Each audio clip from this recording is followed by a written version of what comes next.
और इस कार्यक्रम का जो मुख्य उद्देश्य है उस उद्देश्य की पूर्ति करें, ना कि हमारा ये उद्देश्य है कि हम लोग बिखरे में इधर उधर घूमते रहें, नाचते कूदते रहें। इसलिए आप ज़्यादा से ज़्यादा तादाद में आकर इस पंडाल में विराजमान होइए। अपने समाज के जो नेतागण आए हैं उनके सम्मान के लिए आपको 1 घंटा यहाँ पर बैठना पड़ेगा। आज का जो ये कार्यक्रम है, डॉक्टर भीमराव अंबेडकर की मूर्ति का अनावरण ग्राम मेलाना, तहसील बावड़ी, जिला जोधपुर।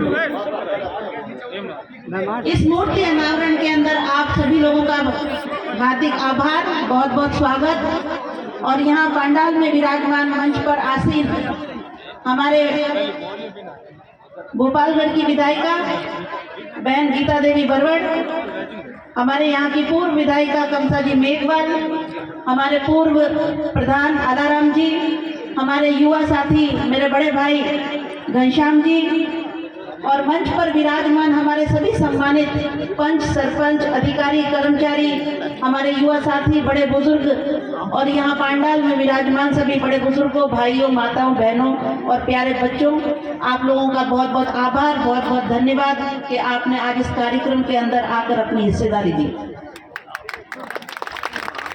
इसी के साथ में आज का जो दिन है, माता ज्योतिबा फूले, माता सावित्रीबाई फूले, जिनकी 127वीं परिनिर्वाण दिवस है, मैं इस मंच के माध्यम से और आप सभी के माध्यम से उनको श्रद्धा सुमन अर्पित करती हूँ और उनको अपनी नम्र आंखों से याद करते हुए उनके चलाए हुए मिशन के बारे में बात करना चाहती हूँ। देखिए, हमारा उद्देश्य मात्र मूर्ति अनावरण करना नहीं और ना ही मात्र हमारा उद्देश्य ये है कि हम नाचे कूदे डीजे पर या गीत गाएं। हमारा उद्देश्य ये है कि डॉक्टर भीमराव अंबेडकर ने जो हमें रास्ता दिखाया, उस रास्ते का हम अनुसरण करें, उनकी बात को माने, ना कि उनको भगवान बना के उनकी दिया बत्ती शुरू कर दें। अगर अगरबत्ती करनी है तो अभी तो सरकार ने मुफ्त रेल और बसें चला रखी है, मंदिर जाइए, अयोध्या के अंदर दिया बत्ती करिए। लेकिन अगर समाज का और देश का भला करना है तो आपको यहाँ पे अनुशासन से बैठकर उनकी बातों पे चर्चा करनी पड़ेगी।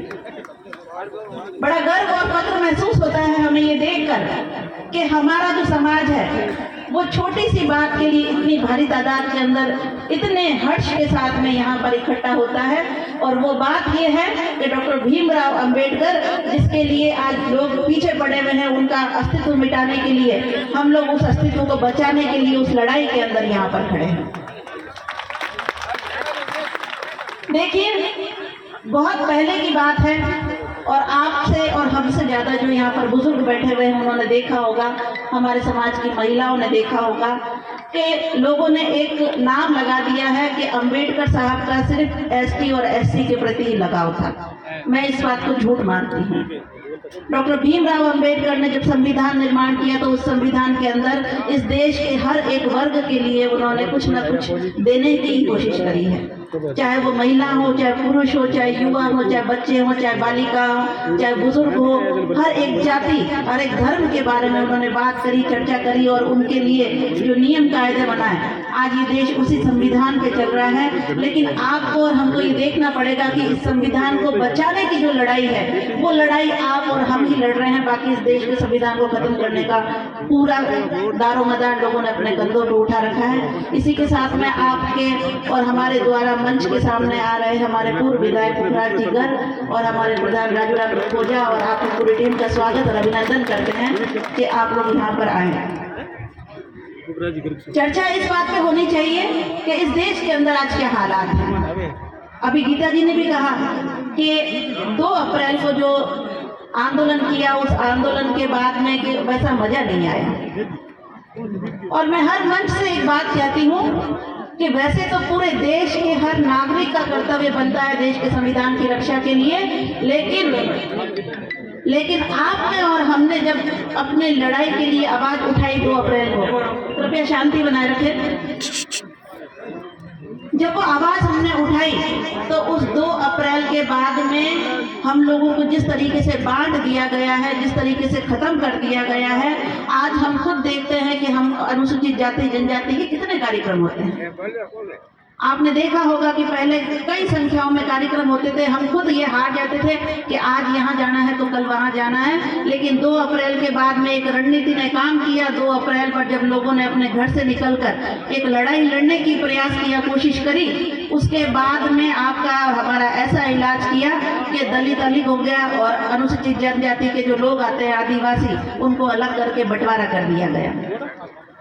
मन में एक भावना पैदा कर दी कि मेघवाल अलग रहेगा और भील अलग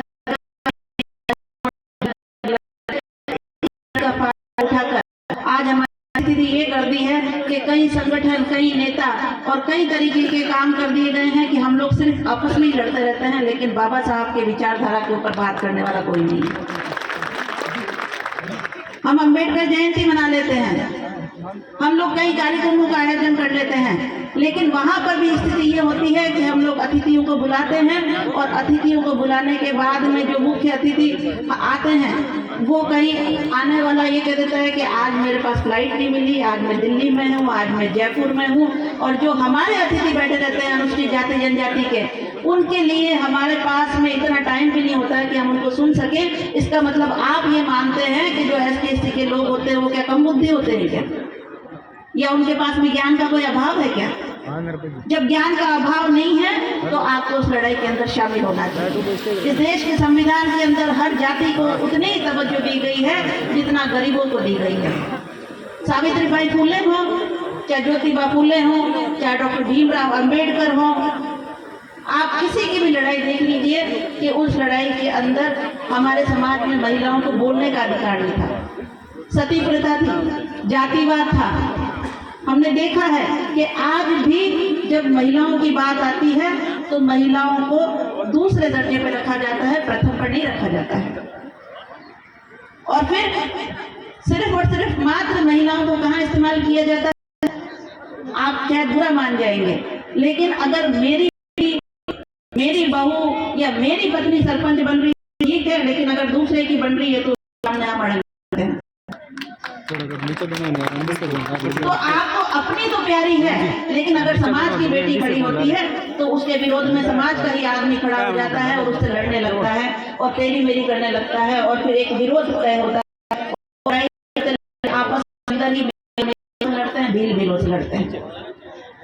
तो मेरा ये मानना है कि जिस तरीके से अपनी बच्ची के लिए है, तरीके से हमें दूसरी महिलाओं को भी आगे लाना चाहिए, चाहे क्षेत्र कोई सा भी हो। आज हम शिक्षा के क्षेत्र के अंदर देखते हैं, सामाजिक क्षेत्र में देखते हैं, आर्थिक क्षेत्र में देखते हैं।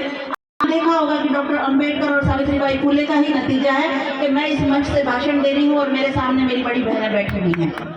ये अधिकार हमें किसने दिया? ये अधिकार दिया डॉक्टर भीमराव अंबेडकर ने। और ये शिक्षा का अधिकार जो सर्वप्रथम डॉक्टर सावित्रीबाई फुले ने हमें दिया था, उसी का नतीजा है कि ये जो शब्द हम बोल रहे हैं ये उनकी शिक्षा का दारोमदार है। मैं सिर्फ आप लोगों से इतना कहना चाहती हूँ